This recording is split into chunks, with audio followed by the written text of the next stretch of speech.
Did you ever consider using a midwife? I never did. I would not. You know, to say I was even familiar with the word, I don't even know if I was. I thought I meant, you know, having a baby in a barn somewhere.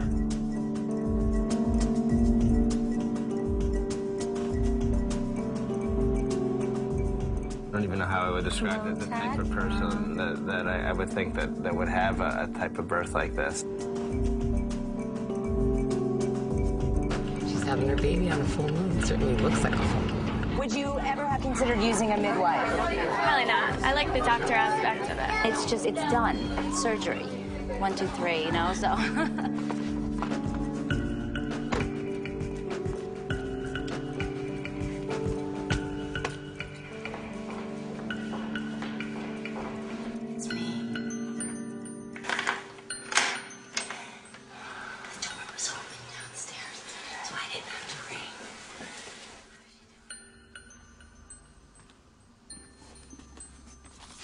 Yeah, feel it? Look, it's right.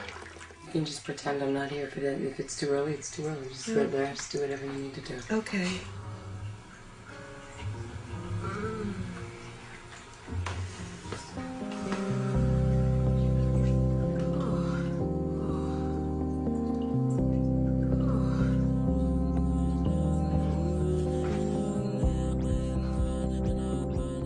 Maternity care in the United States is in crisis. It's in many ways a disaster. Medical decisions are being made for monetary and legal reasons, not because they're good for the mother and the baby.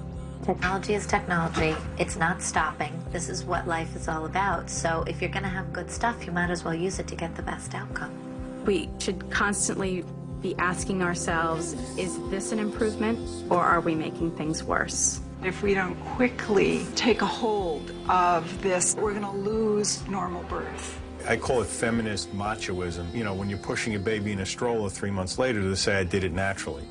Personally, I don't think it's important.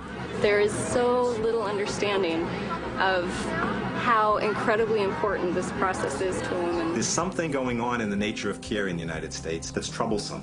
Women, they've been told for years now that they're not responsible for their own birth process. Basically, what the medical profession has done over the last 40, 50 years is convince the vast majority of women that they don't know how to birth.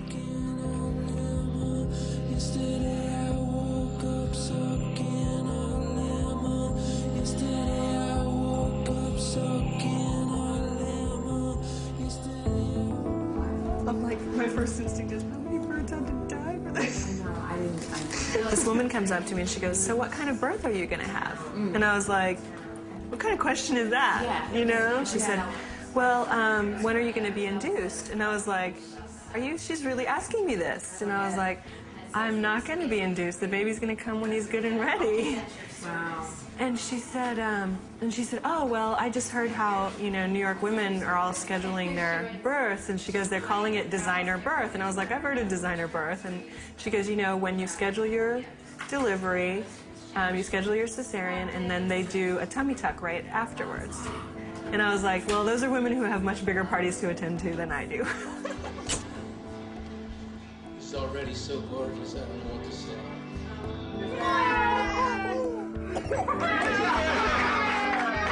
I started going to a midwife for well woman care 7 years ago. Unless I had a problem, I can't imagine going back to an OBGYN. The care is great, and there are a lot of things that just make sense. Yeah, what was startling to me was that, you know, if you're delivering with a traditional doctor, you might go in and have a plan, and it might change pretty quickly based on a doctor's decision, which didn't seem necessarily, you know, unless there were medical reasons for it, you should at least try to stick to your original plan.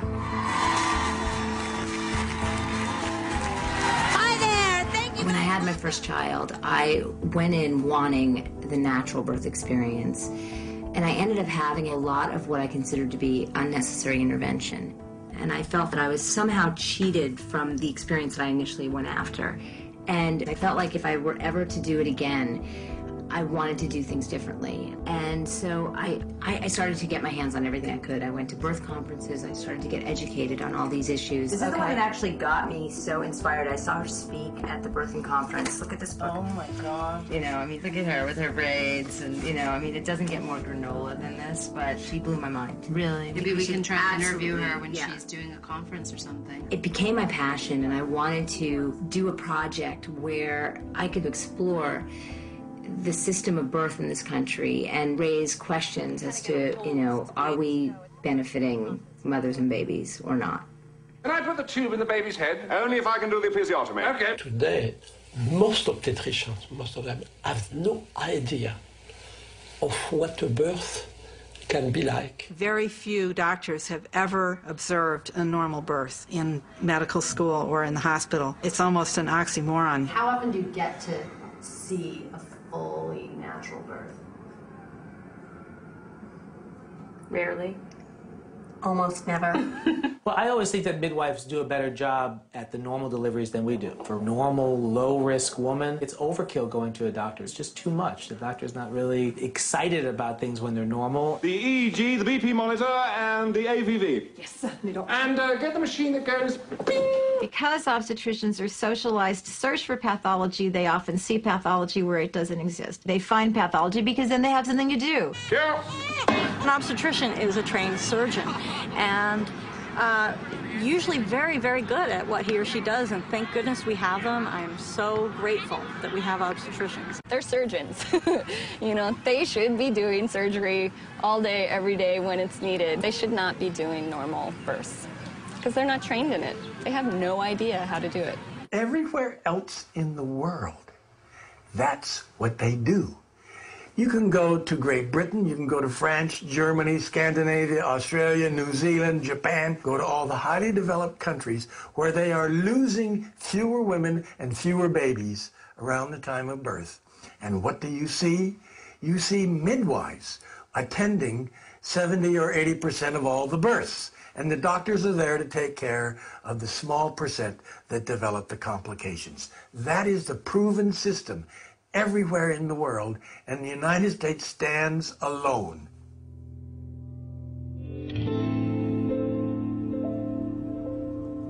The United States is ranked poorly in terms of infant mortality. If you look only at the 7 countries that had at least 400,000 births, it's last. One of the arguments that's made is that's because we have different women, that we have more high-risk women.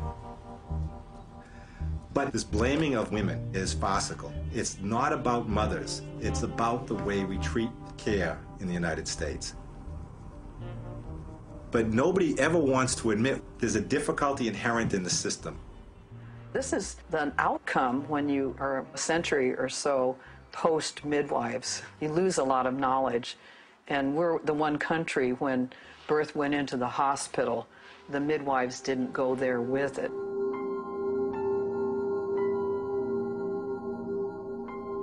In the early 1900s, physicians, mostly in the East, but also in the Deep South to some extent, went on a very effective smear campaign against midwives. They would make posters showing a black granny midwife in a very poor home delivering a baby and saying, would you want this kind of person to deliver your baby?